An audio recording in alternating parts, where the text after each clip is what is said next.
Movie notes on Soul Surfer, 2011 film, 22 July 2024 viewing. I just finished viewing this Monday, 22 July 2024.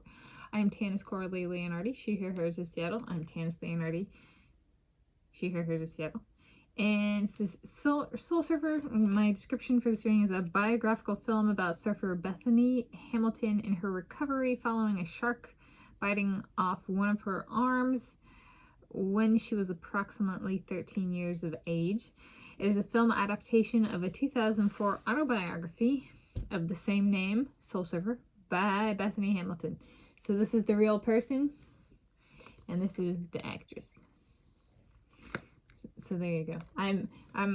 Have started reading this again for a third notes video. I'm reading it through a coming of age filter this time because she was only 13 when this happened. It's pretty young. Although, what's the average age of shark attack victims? I have no idea, so I actually have no idea. She was young. So essentially, what are my notes since I'm going back through? I've seen this movie a number of times, I've read the book a number of times, rereading it. There's overlap, however, the kind of after the initial kind of okay, something popped into my mind that really was dishonest to the character, to the real person. And here they show her with bananas in her book. She's famous for her papaya smoothies. And she was making a smoothie in this with bananas, and I'm like, that's so inappropriate. What is that, a sexualization thing? Why not do what the person was actually known for, which was papaya, and this shows banana. So that one just popped into my mind. There's a note of a difference between the two. And papayas in Hawaii were very good. I lived there for 3 years. However, they also made my lips bleed. So I stopped eating papaya. So good for her that her system can handle papaya. But so this is a little, things like that actually do matter. I've lived there and the papaya were really good. So it's like a little dishonest to the true person, but it's Hollywood. I hope it wasn't sexualizing food of a 13, 14-year-old girl, but it's Hollywood. That's what they do. So essentially and that's towards kind of like the once her arm's been bitten off and she's like working on food preparation with one arm. And so about that point in the movie, it's a bit different. It takes on a little bit of a different tone. This talks about she gets to go to a bunch of places, she gets to travel. It's about her career, so about her life as a professional surfer.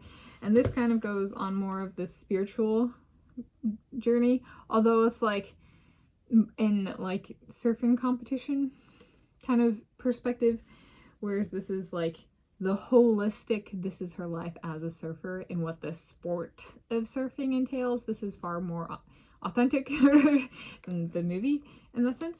And part of that is getting a sponsorship. Part of it is going to Portugal to film a commercial or whatever it was in the book. And so there's stuff like that that's completely missing in here. The how to handle fame, that kind of stuff. There was fan mail in here. But they also, in this one, it emphasizes like a church group she's involved at, and this emphasizes her family and friends. So like, it's almost like a social distancing, like the replacing of family and friend information with the church group kind of makes the character but the real person, but the character, because it's not quite true to the real person, per their autobiography / memoir, it kind of makes it feel more cold, which isn't what the person comes across as whatsoever. So as a film adaptation of the book and being true to the person as depicted in their own autobiography, it didn't do so well. But I had rated it 5 stars previously, so this is one where like putting it through a biographical filter, it didn't do so well. However, I also have a book, right? So it was like some of the movies I've changed the rating from a lower star to a higher star. I also don't have a book as reference. I just have the biography filter. So if I think of this as a standalone movie, and yes, there's overlap with the book and the life story and stuff, I'm not gonna say choose my star rating as a film adaptation. Right. So at this point, we'll leave my star rating unchanged and just appreciate it in a different form than the book. There's a number of movies that's true for. So there we go. Those are my movie notes on Soul Surfer, 2011 film, 22 July 2024.